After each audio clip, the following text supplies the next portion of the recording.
Mummy ఈరోజు ఏదైనా sweet చేయము. మీ అక్క వాళ్ళు వచ్చింది కదా, ఏం స్వీట్ చేయాలి అక్క? ఏం స్వీట్ చేయమంటావు? డబల్ కా మీఠా అన్న, గులాబ్ జామున్ అన్న. మమ్మీ ఏం చేస్తావు? అక్క ఓకేనా గులాబ్ జామ్? Okay done.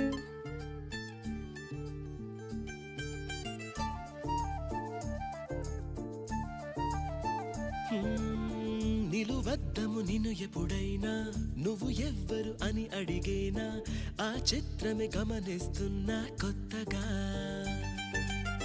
నువ్వు విన్నది నీ పేరైనా నిన్ను కాదని అనిపించేనా ఆ సంగతి కనిపెడుతున్నా వింతగా నీ కన్నుల మెరిసే రూపం నాదేనా అనుకుంటున్నా నీ తేనెల పెదవులు పలికే తీయదనం నా పేరేనా అది నువ్వే అని నువ్వే చెబుతూ ఉన్నా